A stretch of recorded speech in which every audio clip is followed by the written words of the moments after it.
Okay. All right. Great. So we set a goal last week of increasing the rigor of your students' work during work time, like literacy in particular.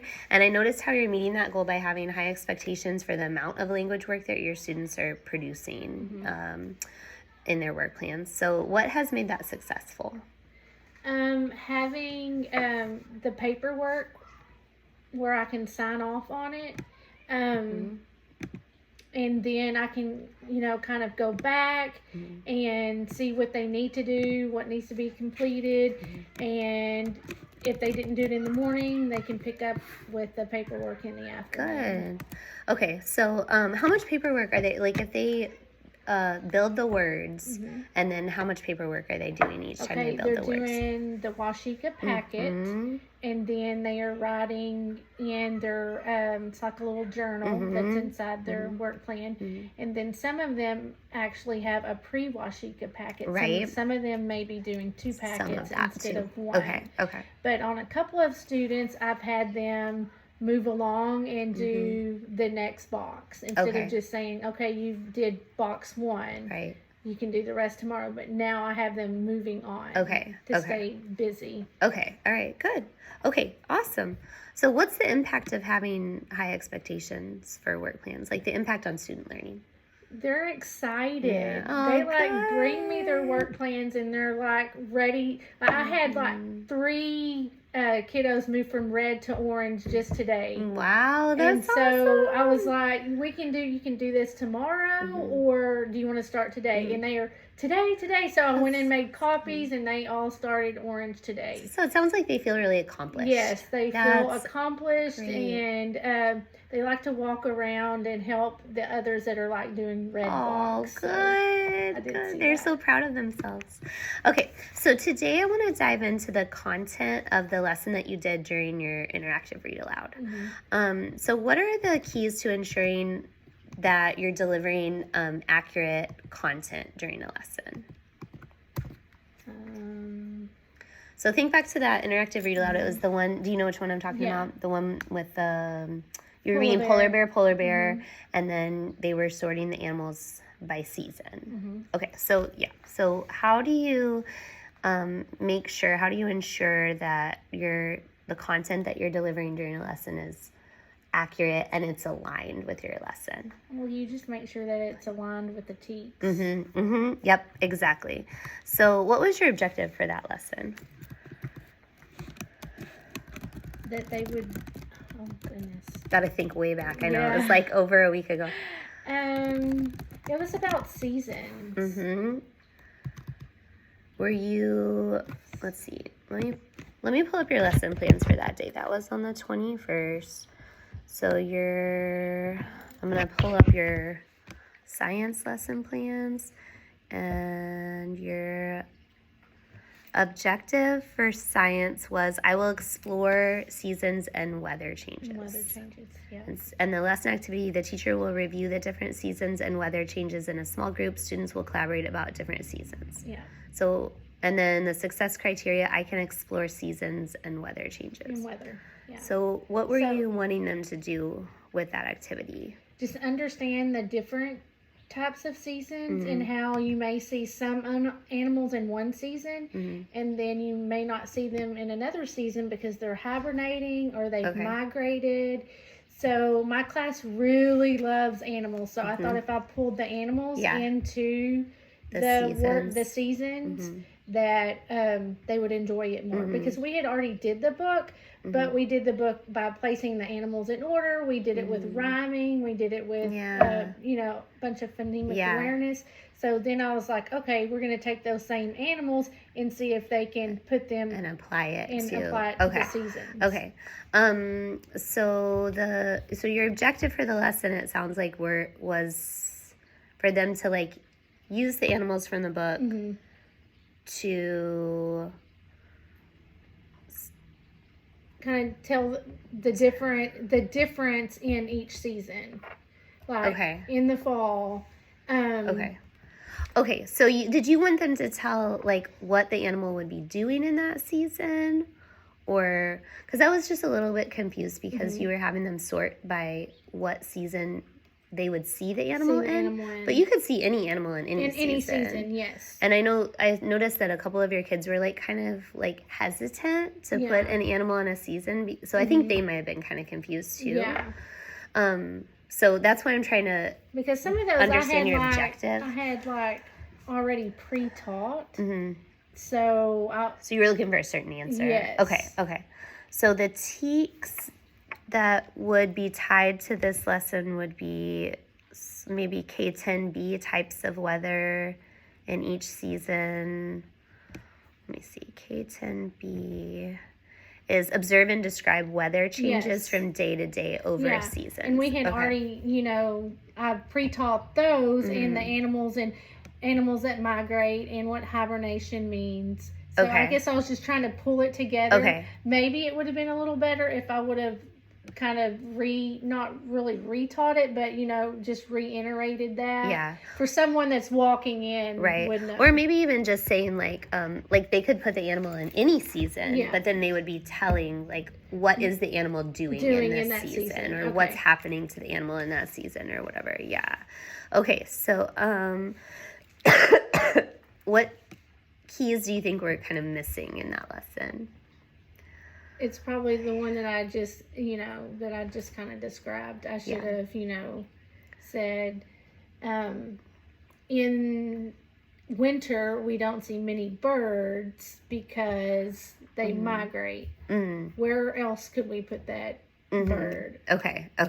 Yeah, so maybe just like, maybe the gap was like the conversation around like, what is the animal doing in the season? Because the animal is still present in the season. Yeah.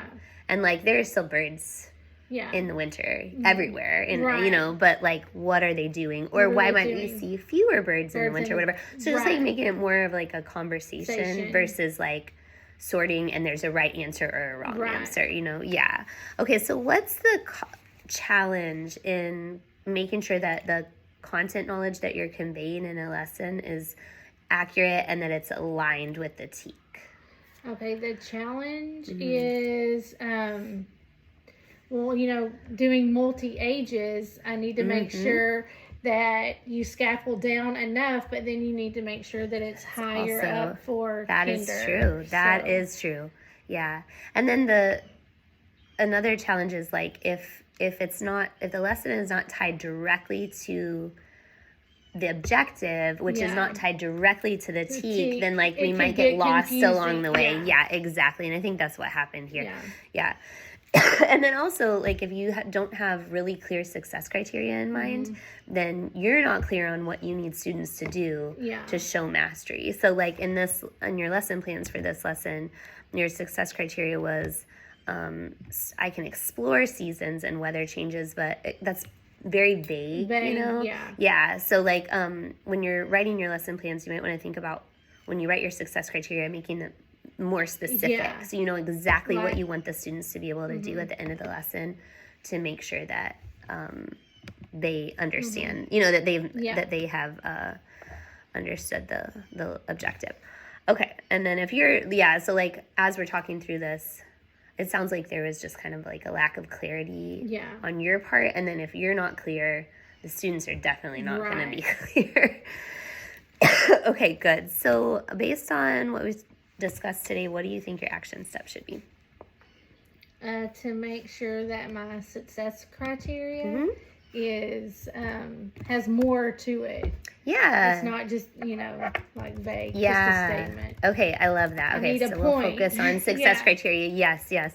Okay, so so your action step we could say is to write success criteria. Yeah, because I knew what I was trying to get out and do. It just, sometimes. Right. Yep. So, and I know that you do a lot of your, lesson creation in the moment, which I fully support because you're always, very creative and you've got great inspiration. And you can still do that, I think, but you can make your lessons specific, but generic enough where you can you can still Where make it there's your still own. leeway. Right, Yeah. exactly. But like where the success criteria will apply. Yeah. You know, yeah. Okay, so write success criteria that are specific and directly tied to the objective and the TEAC. Should Yeah. we say that? Okay. Okay, perfect. So what are the key steps that you need to take to close that gap?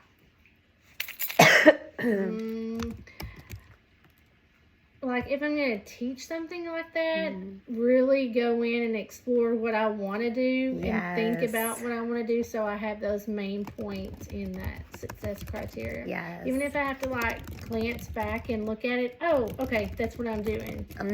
So then when I'm thinking in the moment, which I like to do, it will be there and it will be taught. Right, and it'll still be aligned. Yeah. Okay. Great. Okay, so your action step today is to write success criteria that are specific and directly tied to the objective and the TEACs. So why don't you go ahead and write that down? And you can write it in your own words.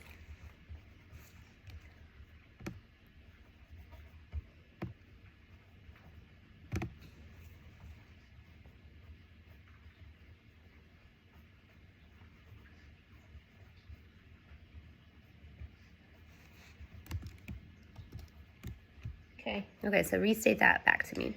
Action steps, success criteria, be more specific. Yeah, great. Okay, so where would be a good place to implement this in your lesson plans, like for next week? I mean, I know you've already written your lesson plans for next week, but I can go back and look at them, but I'm gonna put it in the same spot. In cultural. Yep.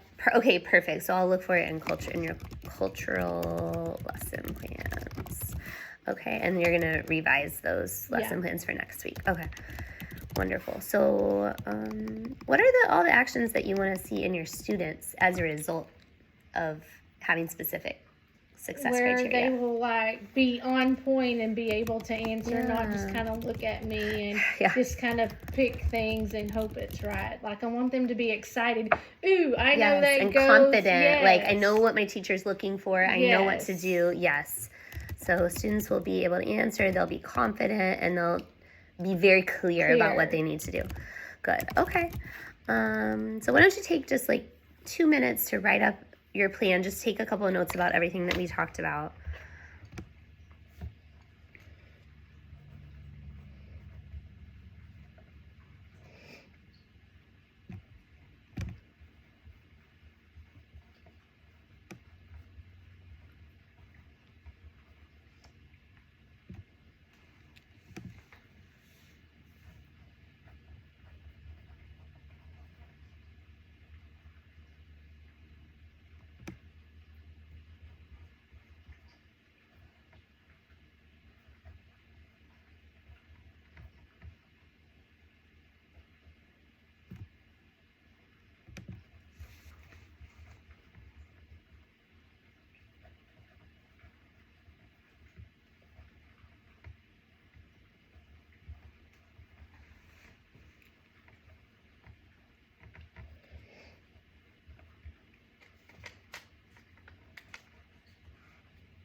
Okay, so now I'm going to throw you a curveball. What are you going to do if you're in the middle of a lesson and a student asks you a question that like you don't really know the answer to?